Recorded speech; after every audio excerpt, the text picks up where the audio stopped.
Mari kita selesaikan, saudaraku. Ya, sistem kalender Tuhan.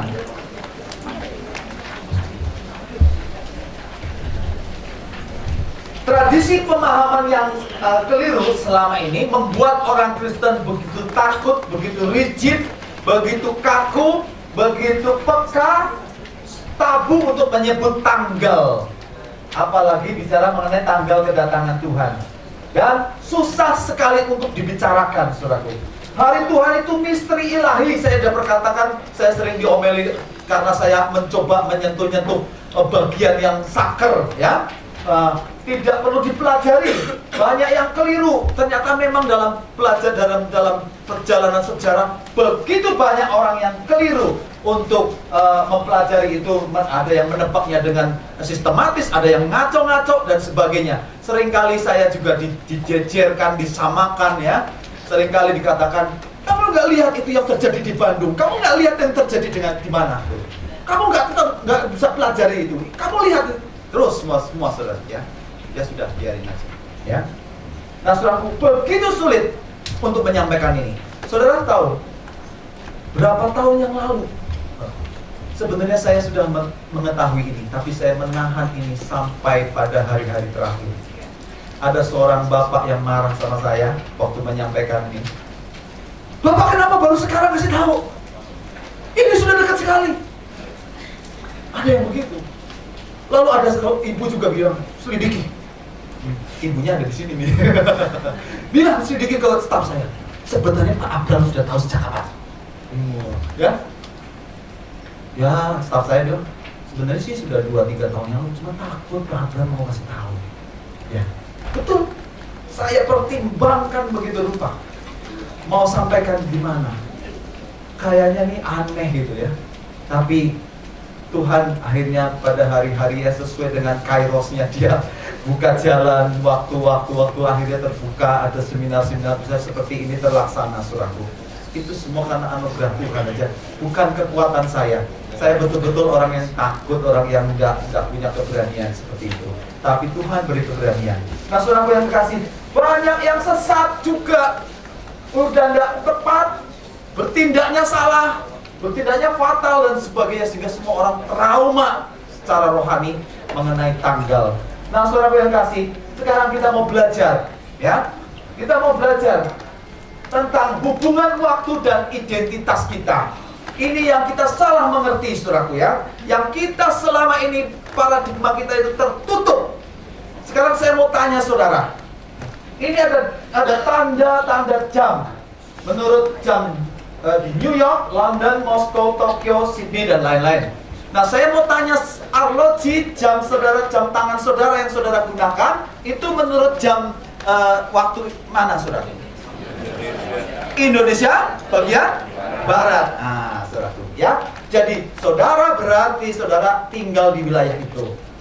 Saudara merupakan bagian dari sistem waktu di dalam Indonesia bagian barat.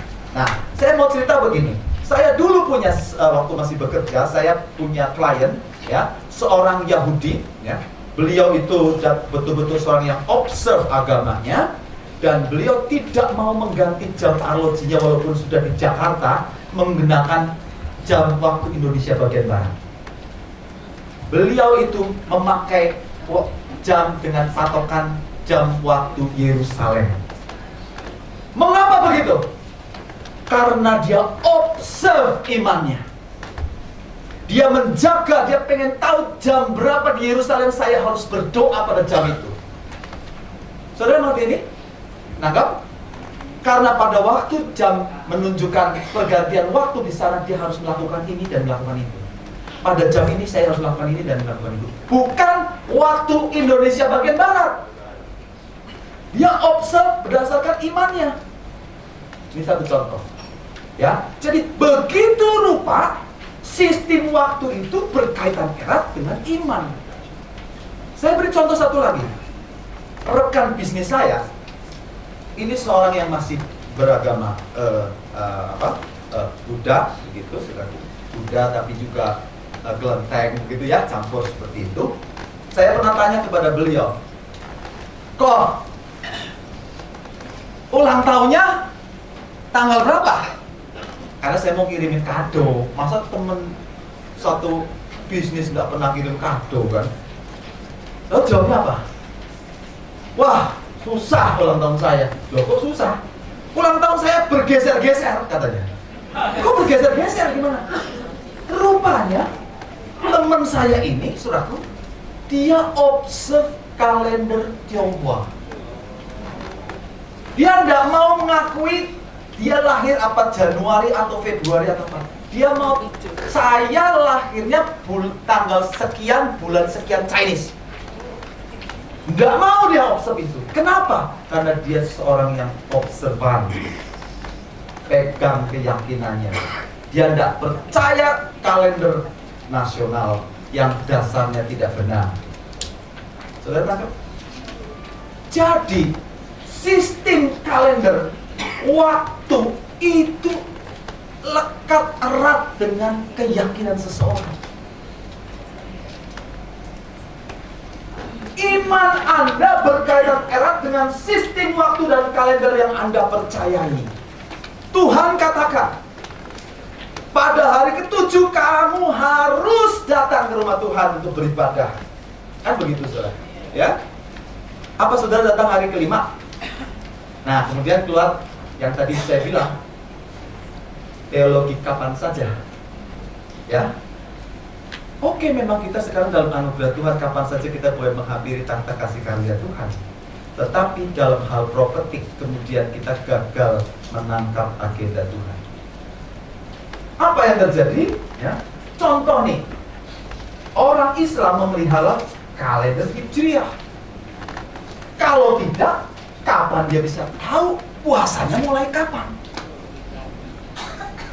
Orang Hindu memelihara kalender Saka. Orang Buddha memelihara kalender Buddha. Bahkan orang Buddha itu ada aliran Theravada, ada aliran Mahayana, itu pun kalendernya berbeda.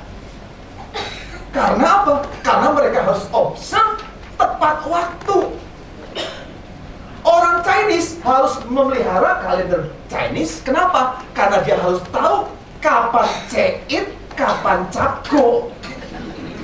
Harus sembahyang Tuhan Allah kan? Tanggal 1, tanggal 15 bulan purnama. Saudara nangkep tidak?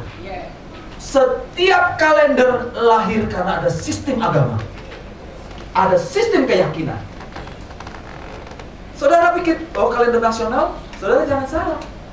Kalender nasional, kalender Masehi itu kalender Greco-Roman, agama Yunani Roma, yang kemudian diralat, diperbaiki oleh siapa? Oleh pemimpin agama juga, Paus Gregorius. Jadi kalender selalu berhubungan dengan iman. Amin. Jadi kalau orang berpikir, saudara, semangat ya Bapak. Ya, jadi kalender, kalau kita ngomong iman, terus ngomong kalender kita dibilang sesat, siapa yang keblinger?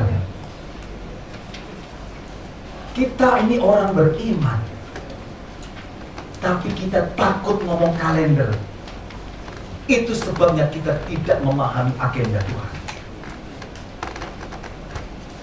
Orang beriman yang yang kehilangan kalender agamanya tidak dapat memahami agenda ilahi dari Tuhannya dengan benar.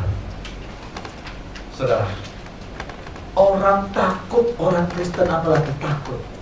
Begitu ngomong kalender langsung dibilang sesat. Itulah pekerjaan iblis untuk menghalangi kita memahami agenda ilahi. Saudara tahu bahwa ternyata iblis telah bekerja untuk menghalangi kita untuk mengerti agenda ilahi. Penting sekali menemukan kembali sistem kalender yang alkitabiah. Ternyata di Daniel 10 ya, ada, sebentar saya tunjukkan ya. Nanti saya tunjukkan saudaraku bahwa iblis itu berusaha untuk mengubah waktu, mengubah sistem kalender. Saya kembali dulu aja. Jadi Roh jahat sering menghalangi umat Tuhan mengerti wahyu Tuhan, firman Tuhan. Seperti terjadi di dalam Daniel 10 dikatakan, ketika Daniel itu mau disingkapkan rahasia, lalu apa yang terjadi? Ada roh-roh yang disebut pemimpin orang Persia berdiri 21 hari lamanya menentang Gabriel, dan kemudian Mikael dikirim untuk membebaskan Gabriel sehingga Gabriel bisa datang untuk membuat Daniel mengerti. Jadi ada usaha iblis untuk menghalangi orang percaya, umat Tuhan untuk mengerti penyingkapan, ya saudara ya. Dan ternyata fakta Alkitab mengajarkan kepada kita, ya, Tuhan menetapkan sistem kalendernya. Ternyata Tuhan ngajarin kita dari awal cara melihat kalender menurut sistemnya. Contohnya ini, Kejadian 1 ini yang kita tadi sudah baca berulang-ulang. Sebetulnya kalender ini dikatakan begini, biarlah benda-benda penerang itu menjadi tanda yang menunjukkan masa-masa yang tetap dan hari-hari dan tahun-tahun. Tuhan menetapkan kalendernya dengan memperhatikan bulan dan matahari.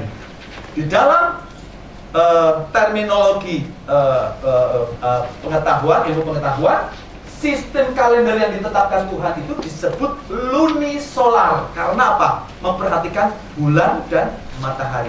Loh, Pak, ada nggak Pak kalender yang hanya memperhatikan matahari saja atau bulan saja? Ada. Kalender Hijriah misalnya contohnya, itu hanya memperhatikan bulan saja. Sedangkan kalender Masehi hanya memperhatikan matahari saja. Sedangkan kalender Alkitabiah harus memperhatikan bulan dan matahari. Jadi di sini perbedaannya. Kenapa kita harus mengikuti sistem kalendernya Tuhan, ya?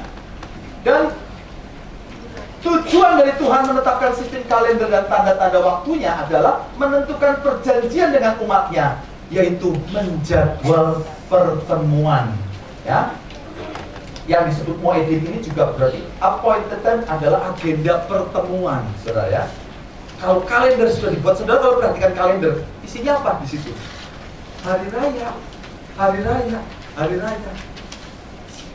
Itu hari-hari raya agamanya masing-masing. Kecuali ya kalender nasional ya campur, hari rayanya banyak macam agama, ya saudara ya. Nah, jadi itu adalah agenda. Nah, ini sudah saya sampaikan. Nah, Tuhan juga mengajar kita memperhatikan bulan. Pada bulan-bulan barumu haruslah kamu meniup nafiri itu. Tuhan ajarin saudaraku. Para ahli, para pemimpinnya, imam-imam harus melihat bulan sudah muncul, ya. Udah bulan muncul, wah ini bulan baru. Dia harus tiup nafiri. Supaya apa? Supaya jemaat tahu, umat tahu. Jadi memang Tuhan berkehendak orang ngerti tanggal ngitung. Waktu ada sistem tanggal. Lalu Tuhan juga menentukan bulan pertama, bulan yang berikutnya, bulan-bulan apa setiap tahun, dengan memperhatikan matahari musim-musim, ya. Nah, saudara perhatikan, ada 12 bulan ditentukan, dan ini tepat sekali saudaraku, ya. Bulan-bulan ini bulan Nisan, bulan pertama, bulan Iyar, bulan Sivan. 3 bulan ini adalah musim spring, kemudian 3 bulan berikutnya adalah musim summer, masuk ke musim fall, kemudian masuk ke winter, terus berputar seperti itu. Tuhan ngajarin. Tuhan ajarin di dalam Alkitab kita, saudaraku. Lah kita kok tidak mau diajarin, ngomongnya langsung sesat. Nah, ini yang kita salah kaprah, ya. Kita rigid, kita takut, kita apa. Nah, saudaraku, nah, kemudian Tuhan juga ajarin bukan hanya tanggal apa tahun, tapi siklus 7 tahunan. Lebih lagi, saudara pernah dengar kisah tentang itu kan, tahun 2012 ada kalender Maya. Itu siklus 13 baktun, ya. Berapa ribu tahun begitu. Orang mau belajar, orang lalu percaya hari kiamat dan sebagainya. Lah kita punya kalender sendiri di dalam Alkitab, tidak mau belajar, malah baru belajar sedikit dan dibilang sesat, ya. Nah, jadi Tuhan ajarin 7 tahun harus ada sabat, ya. Supaya apa? Supaya kita bisa tahu nanti agenda Tuhan. Tujuannya nanti apa? Ya seperti ini tuh. Tahun sabat ada semita, setiap tahun ke-7 itu disebut semita. Tujuan dari semita apa? Nanti tujuan dari semita ada siklus 50 tahun atau 49 tahun atau double semita, ya. Apa ini? Yaitu Yobel, saudaraku. Yang tadi kita udah jelaskan, ya. Tujuannya ke Yobel, ya. Inilah Yobel. Nah, saudaraku, ya, belakangan ada Rabbi Jonathan Cahn yang bicara mengenai Smita ini, ya. Saya cuma kasih peringatan aja kepada saudara. Boleh kita perhatikan ini, tapi perhatikan baik-baik. Yang paling penting bukan double Smita, yang paling penting jubilenya. Kenapa? Kalau saudara pada hari-hari ini saudara sibuk dengan urusan ekonomi, bagaimana kebangkrutan Amerika dan sebagainya, saudara melupakan rohani saudara, saudara kecolongan di Yobel. Hati-hati saudara. Fokusnya bukan ekonominya, tapi kerohanian saudara. Itu yang perlu kita jaga, ya. Jadi Tuhan mengajarin ini untuk apa? Untuk tahu kalendernya, kapan Tuhan datang. Nanti saudara akan ngerti ini di kalender keseluruhannya, ya, bahwa ada agenda Tuhan. 7 milenium Tuhan sudah rencanakan, ya, bahwa pada milenium yang ke-7, 1000 tahun nanti Tuhan datang. Saudara perhatikan di sini, ya, mulai dari hari pertama terang bisa gelap dan 1000 tahun, ya, saudara lihat, ya, dari zaman Adam sampai ke Nuh, air bah, kemudian sampai ke perjanjian Abraham 1000 tahun, kemudian kerajaan Daud 1000 tahun, sampai Kristus, perjanjian baru 1000 tahun, kemudian masa reformasi gereja 1000 tahun, kemudian sampai kepada masa kita 1000 tahun nanti Tuhan akan memerintah di sini. Kalau kita mau memelihara kalender dengan baik, maka kita seperti orang melihat kalender, Natalnya tinggal berapa lama lagi, ya. Saudara bisa tahu Lebaran kapan, berapa hari lagi, ya. Saudara bisa ngerti kalau kalendernya dipelihara, saudara. Sayangnya kita sangat-sangat tidak tahu kalender Tuhan, ya. Sangat-sangat anti. Kita sangat-sangat takut. Sayang sekali, ya. Nah, saudaraku, jadi kalau kita tahu ini sebenarnya tanggal berapa ini sekarang? Menurut sejak Adam itu diciptakan. Kalau kita tahu itu, maka kita tahu kurang lebih dekatnya gimana. Berapa lama lagi? Ya kebetulan tadi kita sudah disikapkan dengan cara yang berbeda. Tapi kalau sistem kalender ini kita pelihara dari zaman dulu, ya, maka kita tahu harusnya. Nah, manusia banyak meninggalkan perintah Tuhan. Salah satu yang ditinggalkan adalah sistem kalender dan waktu Tuhan. Kemudian tidak mengikuti sistem kalender dan waktu Tuhan berakibat kehilangan petunjuk waktu untuk pertemuan. Pertemuan apa, Pak? Pertemuan di udara.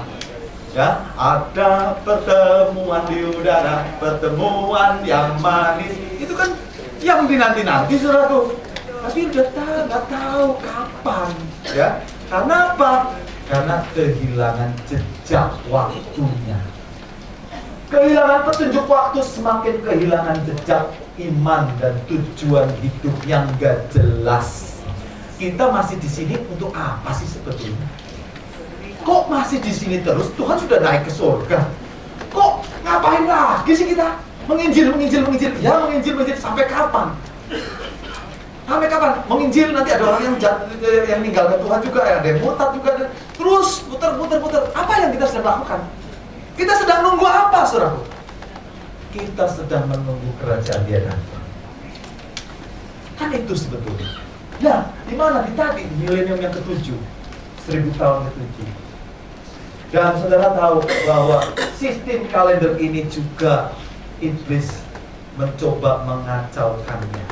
Kenapa kita ini sekarang kehilangan jejak itu? Karena ada usaha jahat yang membuat kita kehilangan jejak itu. Ada orang durhaka yang dikatakan demikian. Ia akan mengucapkan perkataan yang menentang yang maha tinggi dan akan menganiaya orang-orang kudus milik yang maha tinggi. Ia berusaha untuk mengubah waktu. Nah, kata waktu ini dan hukum, ya, Daniel 7 itu dari kata zimnin. Itu bentuk jamak dari waktu, times. Ini bicara mengenai apa? Waktu-waktu atau jadwal-jadwal atau kalender. Mengubah sistem kalender ini sudah dinubuatkan di kitab Daniel. Dan memang ini terjadi Itu sebabnya kalender sekarang ini, walaupun orang Yahudi mengatakan tahun 5775, itu keliru ratusan tahun, saudaraku. Saudara bisa Google, saudara silakan Google Rabbinical Calendar Missing Years. Selisihnya ratusan tahun, 200 tahun lebih. Tidak tepat. Karena apa? Karena bangsa Israel banyak meninggalkan Tuhan, dia mengalami pemberontakan dan sebagainya. Sebenarnya ada satu sesi yang saya hari ini hidden, bagaimana orang-orang Yahudi kehilangan sistem kalendernya. Waktu tahun 70 mereka bait sucinya dihancurkan, imam-imamnya dibunuhi semua. Kemudian bangsa Israel pada waktu itu tidak bisa lagi memelihara sistem kalendernya. Imam-imamnya sudah tidak ada lagi, pemimpinnya tidak ada lagi. Dan berikutnya, saudaraku yang kekasih, persoalannya bagaimana menemukan kembali sistem kalender yang Alkitabiah. Saudara, singkat saya lompat ya, saya tidak cerita sejarah bagaimana orang Israel kehilangan kalendernya. Tapi saudara, puji Tuhan, seperti ada tertulis, orang-orang bijaksana akan memahaminya. Ada anak-anak Tuhan yang diberi anugerah luar biasa, ya. Mereka mengetahui sistem teknologi komputer dan pengetahuan astronomi juga dikombinasi dengan catatan-catatan Tuhan dalam kitab Taurat, menyusun sebuah kalender yang Alkitabiah yang disebut kalender penciptaan atau creator calendar. Saudara bisa buka nanti ya, www.torahkalender.com. Saudara akan terkagum-kagum dengan sistem kalender mereka. Ini situs internet ini tidak jualan apa-apa. Dia cuma menyediakan sistem kalender. Dan kalau saudara buka, mana Robi, mana di sini, tolong standby. Di situ sudah saya bisa diakses nggak ya? Bisa. Oh, nggak ada modelnya. Jadi kalau dibuka di sana ada detiknya, saudaraku, ada detiknya berdetak terus, tak, tak, tak, tak. Jadi kalau kita hitung dari sejak Adam, saudaraku, dari sejak Adam sampai hari ini, detik ini sekarang kita tanggal berapa, pada bulan berapa, saudara? Ya, nah, jadi singkat saja, ya, karena waktunya sudah habis. 21 Maret kemarin kita telah menginjak tanggal 1 bulan 1 tahun 6001. Kalau saudara buka itu, pada tanggal 21 Maret 2015. Saudara ingat, 20 Maretnya itu gerhana total besar. Itu apa artinya? Itu adalah genap manusia berada di bumi 6000 tahun sejak zaman Adam. Dan besoknya 21 ini tanggal 1 bulan 1 tahun 6001. Ya, singkatnya begitu. Nah, saudaraku yang kasih, ini kalendernya kurang lebih bentuknya seperti ini ya. Tanggal 1 bulan 1 tahun 6001.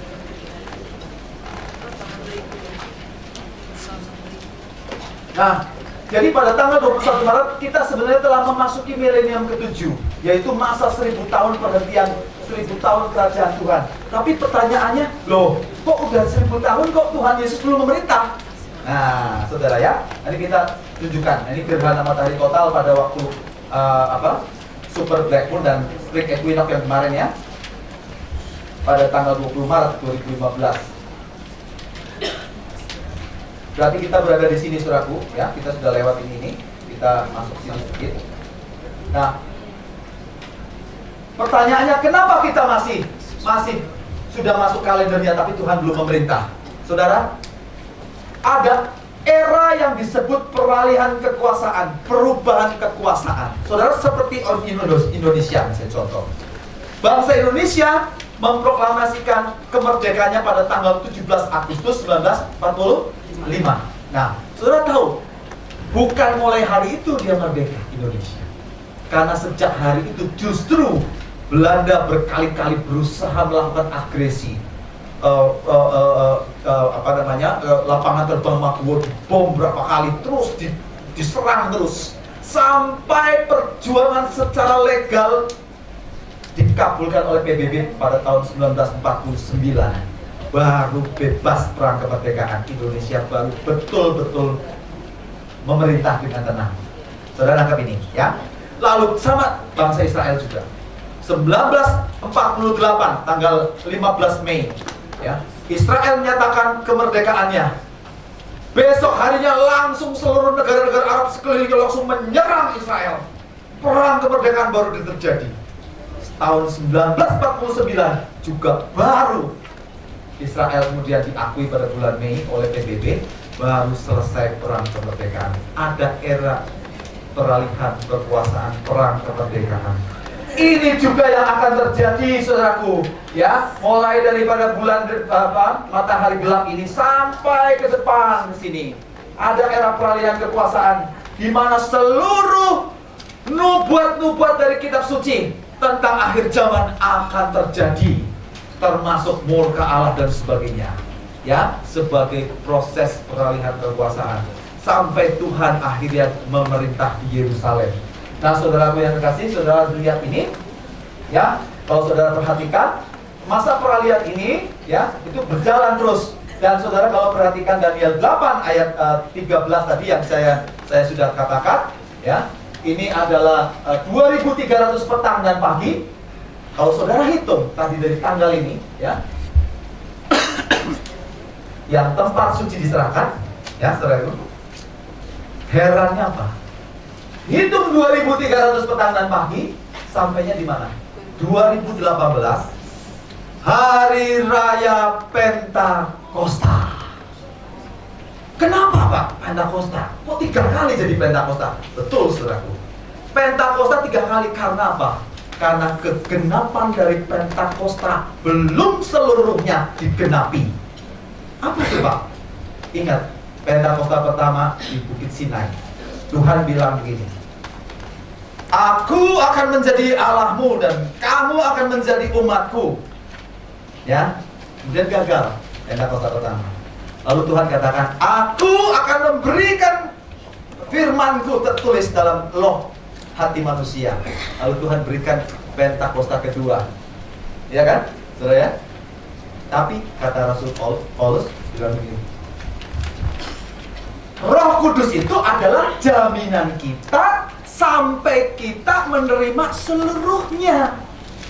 Jadi belum, saudaraku, sekarang ini kita belum menjadi umat Tuhan dalam kerajaannya. Nanti ketika Tuhan datang kembali, yaitu di sini, waktu Tuhan datang kembali di sini bersama dengan umatnya, pada waktu itulah Tuhan menggenapi dikatakan, Aku akan menjadi Allahmu dan kamu akan menjadi umatku. Di sini digenapi Pentakosta ketiga. Ini saudaraku, 2300 petang tepat waktu tempat ini diserahkan. Jadi apa yang akan terjadi, saudaraku? Ya, sini kita berada di sini sekitar ini. Nanti kita rapture. Setelah rapture, 7 murka Allah akan terjadi. Tadi yang pertama kita sudah jelasin 2, 3, 4, 5 Armageddon di sini, saudaraku, 6. Kemudian ada gempa bumi luar biasa besar terjadi, ya. Tuhan akan membalikkan kulit bumi ini, saudaraku, di sini. Ada petir menyambar seluruh dunia ini. Maka pada waktu kita kembali ke sini nanti, ya, peta bumi ini harus digambar kembali, saudaraku. Peta bumi ini harus digambar kembali pada waktu kita sini. Kenapa? Banyak pulau-pulau hilang, banyak gunung-gunung hilang, ya. Pulau-pulau bergeser, bergabung, mungkin pecah, ada bukit yang pecah, ada sungai baru muncul, ada tanah dataran-dataran yang besar. Di Yesaya dikatakan, Tuhan akan membalikkan kulit bumi. Litosfer ini, saudara. Saudara, kalau ngerti itu, ya, bagaimana terbentuknya pegunungan-pegunungan, ya, di Himalaya. Kalau kita nonton National Geographic kan begitu, saudara. Kulit bumi dan kulit bumi saling bergesekan, lalu naik, ada yang turun, begitu ya. Itu akan terjadi di murka ke-7, saudara. Dan ini semua yang akan terjadi. Nah, saudaraku yang terkasih, di sini, saudara, apa yang akan terjadi? Kita tidak tahu. Kenapa tidak tahu? Kita sedang pesta di atas, saudaraku. Lagi pesta di surga, ya, lagi puji Tuhan, lagi haleluya, lagi mengalami sukacita yang besar. Tapi di sini, di dunia ini, Yesaya berkata, manusia akan menjadi sangat langka, sangat langka seperti emas tua yang baik, jarang sekali, menjadi sangat jarang. Banyak orang binasa di sini, di murka di 7 murka Allah di masa ini, saudara. Nah, inilah yang kita bisa sharingkan, saudaraku. Nah, selesai. Nah, saudara, ini Daniel timeline di situ belum ada mungkin, atau ada saya nggak tahu. Ini sebagai gambaran aja, saudara mungkin pernah tanya, 7 tahun itu yang terakhir itu mana Pak? 7 tahun yang terakhir itu mana? Saudara, 7 tahun yang terakhir ini saudara. Ini tadi kita kan ayat 7 muka Allah di sini Pak. Ini rapture di sini. Nah, 7 tahun yang hitungnya adalah begini saudara. Dari tanggal hari pendamaian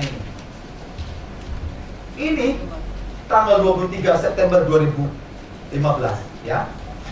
Kalau kita tarik 1260 hari, maka akan jatuh pada tanggal 11 April yang ada kegoncangan besar-besaran yang di seluruh bumi itu.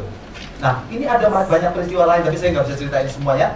Jadi pada hari ini ada banyak hal yang dihianati ya di sini.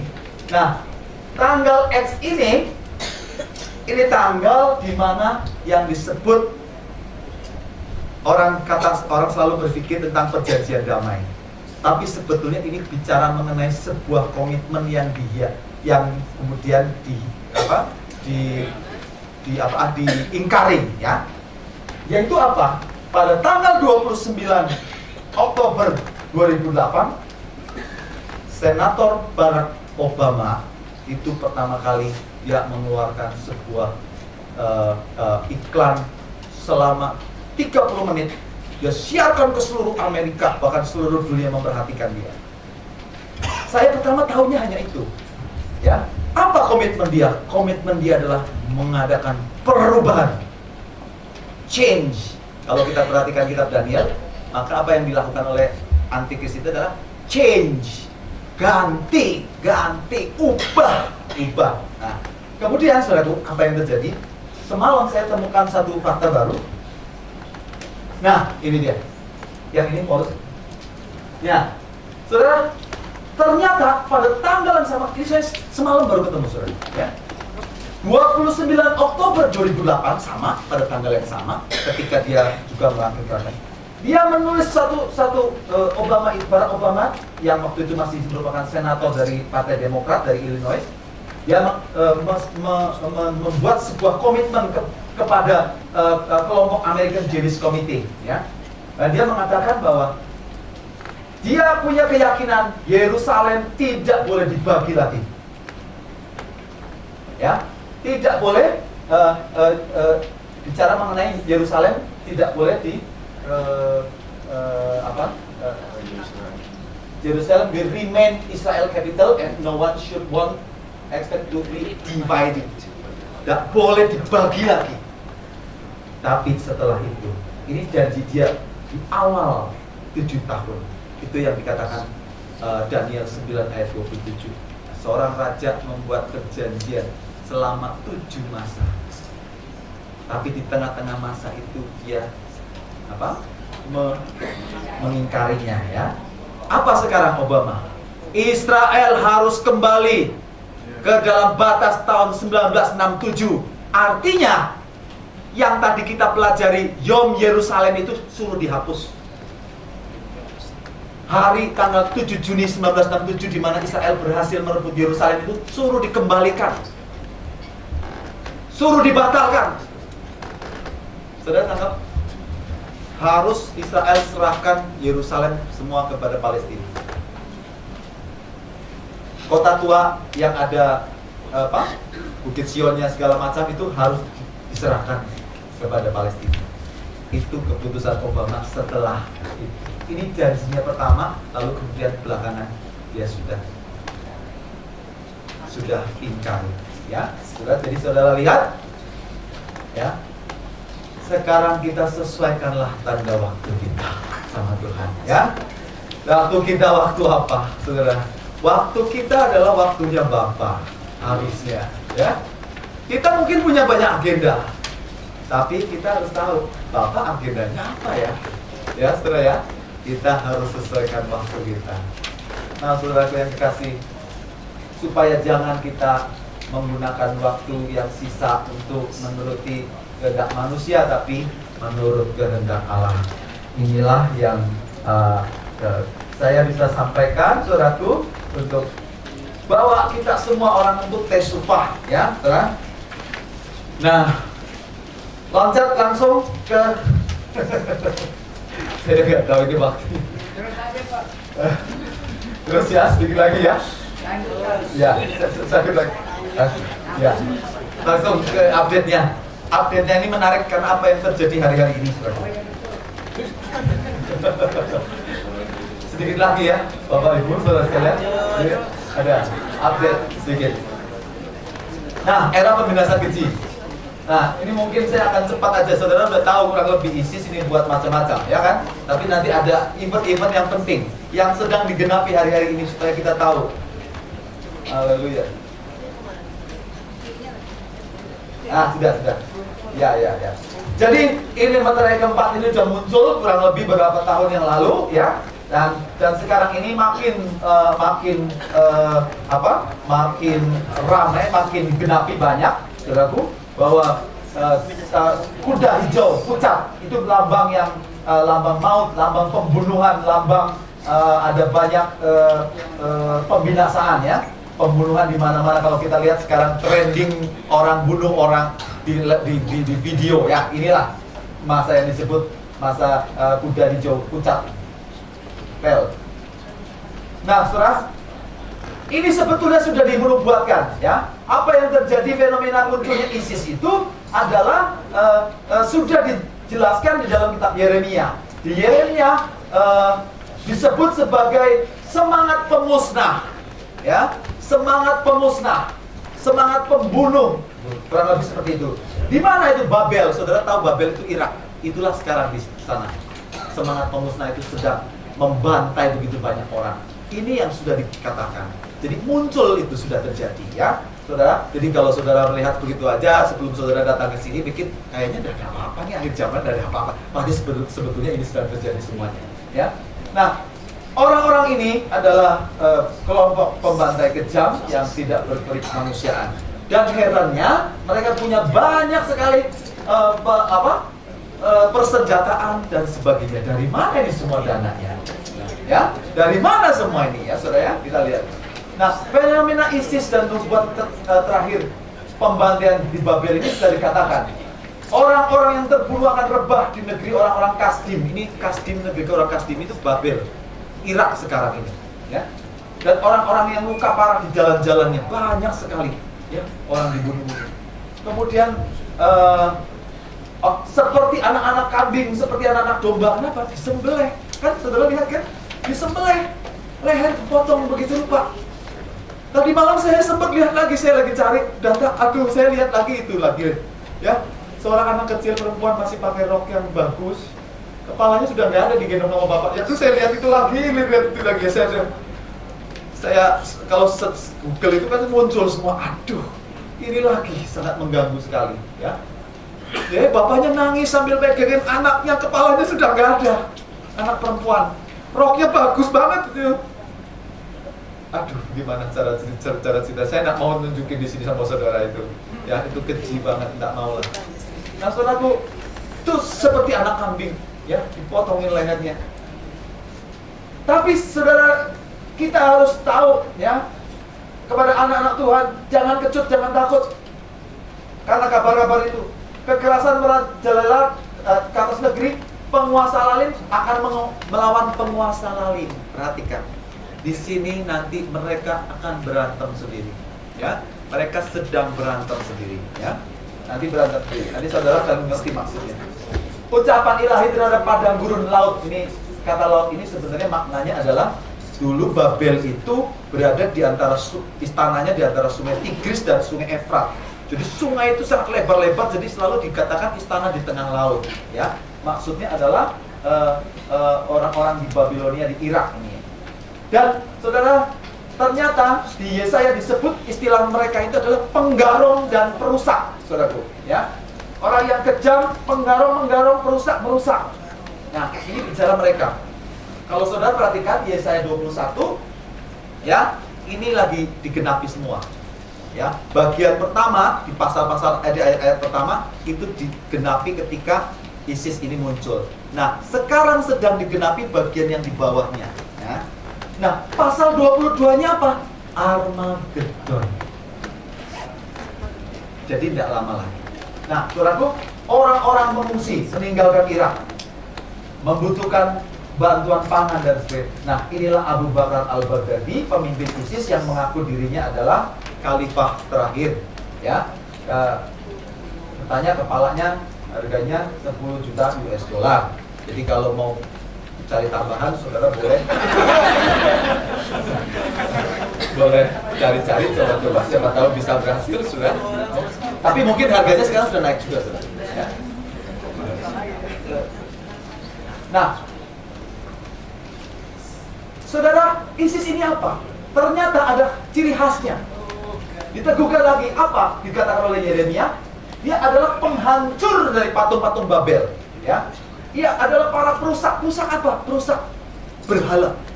Dia paling benci dengan berhala. Ini ciri khasnya. Nah, apa yang dilakukan oleh mereka? Saudara tahu ini makam Niniwe, makam Nabi Yunus, ya, di Mosul, Niniwe. Ini makam sebetulnya Nabi Yunus ini juga nabinya orang Islam. Tapi karena di sini banyak berhalanya, mereka hancurkan, mereka bom. Loh, kok ada berhalanya? Iya, ternyata berhala ini, berhala Babel masih banyak. Saudara, loh, kok ini kan patung Babel ini kan zaman dulu waktu kita lihat ya di ayat-ayat bahwa nanti kita lihat bahwa ISIS itu apa, perusak waktu membaca ini, perusak akan membuat patung-patung Babel akan hancur. Saya dulu pikir patung Babel kan zaman dulu, mana ada zaman sekarang patung Babel. Ternyata ISIS nemuin di dalam makam ini itu patung-patung dewa-dewa Babel, patung Lamosu, ya, Buffalo Businessman, masih ada di sana, disimpan. Kenapa, saudara? Karena anak-anak Tuhan, orang Kristen, orang-orang Islam yang lain, orang-orang agama apa yang lain tidak mau menghancurkan patung Babel ini. Lalu Tuhan kirim yang mau menghancurkan. Saudara tahu? Makanya jangan simpan berhala. Nanti Tuhan kirim ISIS ke rumah saudara. Nah, saudara, dikatakan apa? Ini adalah destroyer, ya. Kalau di dalam kitab Wahyu, mereka itu Abaddon atau Apollyon, penghancur. Ngancurin apa? Itu sudah dirobohkan begitu? Nggak cukup robohkan, dihancurkan seperti debu, persis. Sudah jatuh Babel dan segala patung berhalanya telah diremungkan dan bertaburan di tanah. Yesaya 21 ayat 9. Orang berpikir ini zaman dulu. Orang berpikir ini masa dulu waktu kerajaan Babel. Tapi ini baru digenapi di akhir zaman, saudara. Dan mereka yang menggenapi hari ini difoto, saudara, diupload supaya kita ngerti, saudara. Ya. Nah, saudara, mereka itu mau menerapkan hukum Tuhan betul-betul konsisten. Makanya anak-anak Tuhan kalah kalau soal beginian. Ya. Berhala nggak boleh disimpan. Hati-hati, itu kekejian di hadapan Tuhan. Nggak boleh. Ya. Jangan pakai berhala lagi. Singkirkan jauh-jauh, saudara. Tidak ada orang penyembah berhala mendapat bagian dalam kerajaan Allah. Nah, saudaraku, sekarang pertanyaannya, siapa yang mendanai ISIS? Ya, kebongkar di sini, saudaraku. Ya, kebongkar di dalam Yesaya 21. Seperti puting beliung mendesing lewat tanah selatan. Nah, tanah selatan ini di Alkitab kita ditulisnya Negev. Padahal Negev itu gurun pasir di selatan Israel. Yang namanya Negev sebetulnya artinya juga selatan. Tapi sebenarnya selatan ini kita ingat tadi, angin selatan. Itu bicara selatan siapa, saudaraku? Tidak ada lain adalah Arabia. Ketahuan dari mana, Pak? Di ayat-ayat belakangannya baru muncul. Tanah selatan itu adalah Arabia. Siapa yang mendanai itu adalah pangeran-pangeran Arabia, pangeran-pangeran Saudi. Itu sebabnya kalau saudara Google, saudara melihat beberapa pejabat-pejabat Amerika minta supaya para pangeran dari apa? Mereka kan banyak raja minyaknya, saudara. Itu supaya tidak mendanai lagi, menghentikan dananya. saya dengar sekarang Swiss sudah mulai menutup jalurnya. Tapi sekarang ISIS punya sumber-sumber dana baru. Dari apa? Dari kilang-kilangnya yang mereka kuasai di Irak. Ya, nah, jadi mereka sudah mulai funding, ya. Dan saya nggak tahu siapa lagi. Tapi jelas setelah lihat di Yesaya 21, dampaknya muncul ada nubuat tentang Arabia. Jadi ada kaitannya. Lalu juga siapa melawan ISIS? Terbongkar juga di sini. Saudara tahu, pasukan multinasional dan pasukan lokal suku-suku Kurdi. Saudara lihat kalau baca di dalam Yeremia 51 dikatakan, kerahkanlah kerajaan melawannya. Jadi bangsa-bangsa ini sekarang sudah bikin koalisi internasional untuk menyerang ISIS kan. Nah, ini terjadi. Tapi ada yang unik. Ini ada Ararat, Mini, dan Askenas. Apa ini? Waktu saya selidiki, Ararat, Mini, dan Askenas ini adalah kota-kota kecil di sepanjang Sungai Efrat yang didiami oleh orang-orang suku Kurdi. Saudara, suku Kurdi itu siapa? Suku Kurdi ini sebetulnya dulu bekas kerajaan yang disebut Madai, Media Persia. Orang-orang ini negaranya sudah punah sejak zaman Media Persia.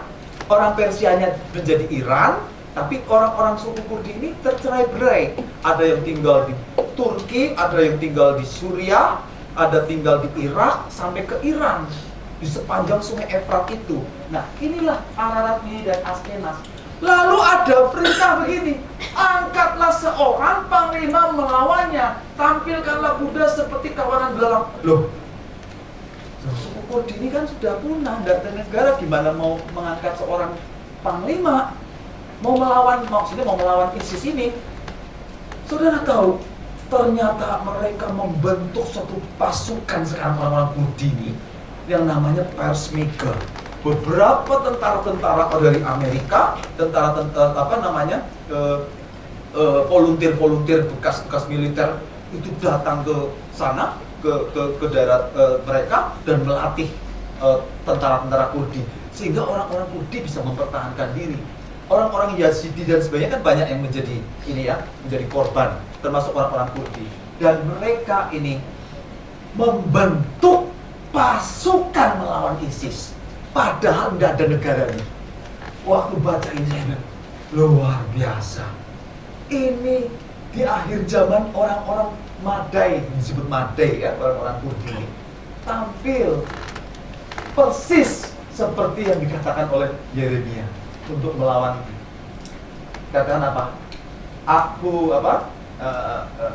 Tampilkanlah kuda di jalan gelap, secara berbangsa berperang melawannya. Laut telah naik meliputi gelombang-gelombangnya yang menderu. Nanti dikatakan, aku akan hentikan kekejamannya ya. Ini dia. Aku hentikan semua keluh yang ditimbulkannya. Ya, Yesaya 21. Nah, saudara lihat kalau petanya ini ya, saudara, Irak ini yang namanya Babilonia ini sekarang sudah kacau balau. Semua masuk ke wilayahnya. Iran masuk ke sini, Iran ini di sini. Iran di sini masuk juga ke Irak. Di sini kemudian ada pasukannya ISIS. Kemudian di sini orang-orang Kurdi sudah membentuk pasukan juga. Wah.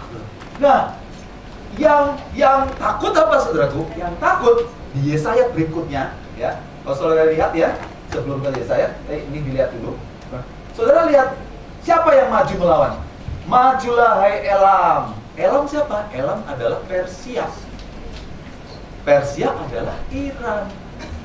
Saudara tahu ISIS ini muncul di daerah mana? Di Irak dan Suriah. Ini apa saudara? ISIS ini alirannya Sunni. Iran itu alirannya Syiah. Tujuan utama ISIS adalah menyerang Iran. Orang Yahudi mungkin nomor 2, orang Kristen mungkin nomor 3 sasaran. Yang utama orang-orang Syiah. Jadi yang disebut tadi bilang, pemimpin kejam akan berantem dengan pemimpin kejam sedang terjadi. Mereka perang sendiri. Dan saudara yang terkasih, yang terjadi di sini adalah Madai juga muncul lagi di akhir zaman. Madai, orang Kurdi tadi, ya, Persmega, ya. Ada satu lagi pasukan saya lupa namanya. Jadi ada 2 pasukan dia, ya, dari suku Kurdi. Nah, oke. Nah, apa yang terjadi di ujungnya? Di Yesaya 21 di bagian bawah, muncullah ucapan ilahi terhadap Arabia. Yaitu apa? Tanah Arabia, tanah Saudi ini, saudaraku. Ya, di belukar Arabia kamu akan bermalam, hai Dedan. Dedan ini kota di Arabia. Kemudian tema juga di Arabia, keluarlah sambutlah orang pelarian dengan roti, sebab mereka melarikan diri terhadap kehebatan perang. Akan terjadi perang di sini. Kenapa? Kita sekarang di koran-koran kita tahu. Di bawah sini ada apa namanya, saudaraku? Negeri apa? Ya, Yaman. Yaman ini orangnya siapa, saudaraku? Suku Houthi, orangnya Iran. Ya, Islam Syiah. Makanya Saudi Arabia membombardir di sini, saudara. Ya, di sini, di suku sini.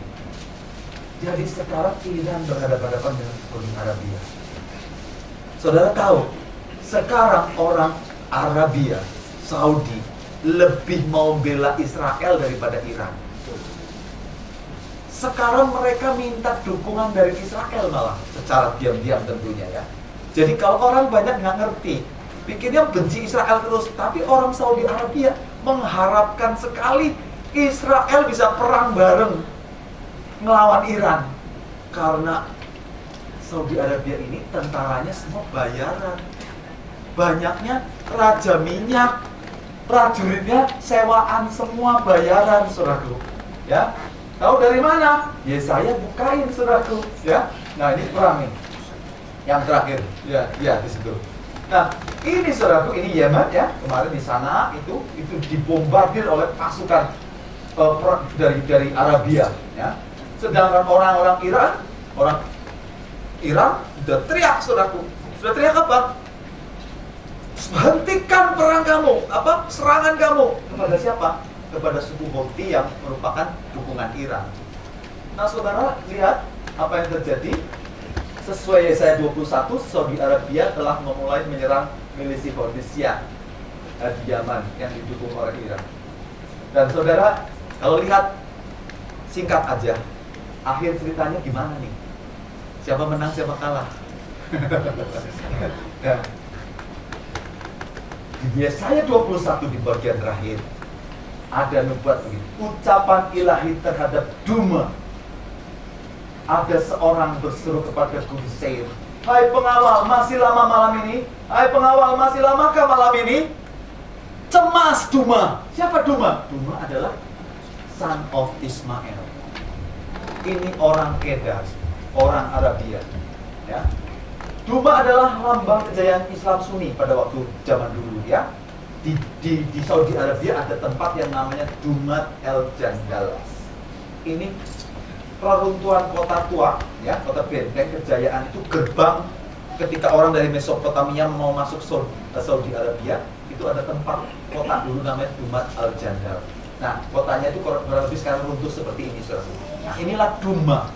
Nah, Duma ini katakan apa? Kenapa Duma ini cemas tadi?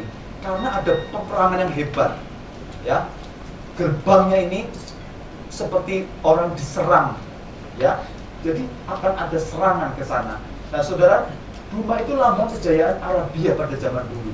Dan di sini juga ada landmark satu masjid tua yang disebut Masjid Umar bin Khattab, ya. Nah, saudara, siapa Umar bin Khattab ini? Ini orang terbesar Islam Sunni terbesar dalam sejarah khalifah, ya, sahabatnya Nabi Muhammad yang terbesar menurut kaum Sunni, menurut kaum Arabia. Tapi musuh terbesar dari orang Syiah, orang Iran. Jadi ini bicara mereka mau perang, itulah gampangannya, ya. Dan saudara, ya, ini cerita tentang Umar bin Khattab, saudara. Kalau lihat ini, ya sudah, kita nggak usah bahas panjang lebar. Akhirnya apa? Ternyata Kedar Arabia itu dikatakan dalam setahun lagi menurut masa kerja prajurit upahan. Nah, saudara, prajurit upahan. segala kemuliaan Kedar akan habis, dan dari pemanah-pemanah yang gagah perkasa dari pihak di Kedar akan tinggal sejumlah kecil saja. Ini sedang nanti akan digenapi. Setelah itu apa? Jadi yang sisa bukannya Kedar. Kedar akan tinggal sedikit lagi. Di perang Armageddon bukan Kedar, Israel akan melawan Elam. Itu sebabnya Benyamin Netanyahu sangat-sangat ketakutan, sangat-sangat protes Obama melepaskan Iran dari pengawasan. Saudara, ini Iran yang hijau tua ini pengaruh Syiah ke seluruh daratan. Saudi Arabia di sini, dan saudara lihat saja di tanah Saudi Arabia sendiri pengaruh Syiah sudah besar sekali. Orang Indonesia kebanyakan orang Sunni. Ya, dalam hal ini ya kita berdoa supaya orang Indonesia tidak ikut-ikut lah, aman-aman saja ya. Saudara-saudara kita yang di sini biar nggak usah ikut perang. Ya, ini saudara yang terjadi nanti apa? Israel ini entah saya nggak tahu formasinya gimana. Yang penting Israel ada di satu sisi, Iran ada di satu sisi lagi. Kesebelasan Iran melawan kesebelasan Israel. Kurang lebih begini saudara. Siapa yang nanti di sini saya nggak gitu jelas. Yang penting ada 4 negara Sungai Efrat. Sesuai dengan nubuat di dalam kitab Wahyu, 4 malaikat dekat Sungai Efrat. Itu bicara mengenai 4 negara dekat Sungai Efrat. Maka jangan berpikir, oh tentara yang ratusan juta itu orang Cina ya Pak, ikut perang ya Pak. Ngapain orang Cina ikut perang? Orang Cina lagi berdagang. Gak ada urusannya perang di Armageddon ya. Saudaraku, lagi dagang saudaraku ya. Dia lagi memperluas bisnisnya di Afrika ya. Lagi mau menggali berlian saudaraku di sana. Orang Chinese itu urusannya dagang pokoknya ya. Nggak ikut di situ ya. Nah saudara, yang disebut timur apa? Timur adalah Iran ini. Ya, ketika dikatakan orang Majus yang dari timur itu ya orang dari Persia itu ya. Dan saudara, nah pertanyaannya ya, saudara, ini kan perang Armageddon. Saya mau tanya sama saudara, yang menang yang mana? Timur. Israel? Timur, betul Pak, timur Pak. Ini yang menang Pak, Bu. Yang menang yang ini. Kenapa? Karena saya menemukan di Yesaya 22 kalau kita baca, dikatakan, oh Yehuda, lembah-lembahmu penuh dengan kereta, gerbang di depan gerbangmu bangsa-bangsa mendirikan kemah-kemahnya, mengepung engkau. Itu murka kena Armageddon, selesainya begitu. Dikepung semua sisa-sisa Israel. Tinggal orang-orang yang lemah. Dan pada hari itulah maka Mesias kita, Yesua HaMasiah, turun. Dan dia menghajar setiap orang, setiap bangsa yang berdiri menentang Yerusalem. Ketika mereka berdiri, musuh-musuhnya itu, mata mereka menjadi busuk. Ketika mereka masih berdiri, lidah mereka menjadi kering. Karena keganasan, kebesaran, dan murka Allah curahkan atas setiap orang yang melawan kotanya. Murka ketujuh terjadi. Halilintar, petir dari barat ke timur, seluruh dunia ini digoncangkan. Dia habiskan semua bangsa-bangsa yang mengepung umatnya. Pada waktu itulah 7.000 orang di Yerusalem, sisa-sisa yang seperti buah zaitun yang sisa-sisa ya, 7.000 orang saja, sisa-sisa dari Israel itu akan melihat Tuhannya. Oh, itu pertobatan terakhir saudaraku ya. Dan pada hari itulah seluruh bumi dihukum. Kita itu ikut loh saudara, turun pada waktu itu. Keren gak saudaraku? Keren luar biasa ya. Turun kita perang bersama di situ. Dan seluruh bumi ini sampai kerajaan Tuhan datang. Haleluya. Maka sampaikanlah Tesufah, kembali mengasihi kepada Tuhan. Bebaskan jemaat dari ikatan mamon, cinta uang, gila harta, ajaran-ajaran sesat. cinta diri sendiri. Saudaraku, mari kita bawa satu jemaat mempelai Tuhan yang kudus, yang berkenan, yang mengasihi Tuhan. Haleluya. Saya selesai. Saya akan umumkan setiap saudara mendapatkan buletin ini satu-satu, saudaraku. Dan nanti kalau saudara juga terbeban untuk, karena banyak sekali dari antara saudara, Bapak Ibu juga terbeban untuk ikut membagikan ini, bisa menghubungi tim kami. Di sini ada nomor teleponnya. Mari sama-sama memberitakan kedatangan Tuhan dengan bijaksana ya. Kita berdoa supaya gereja Tuhan di seluruh Indonesia, bahkan di seluruh dunia ya, karena buletin ini rupanya sudah sampai ke Amerika juga, ada yang ngirim sampai ke sana. Dan kiranya Tuhan memberkati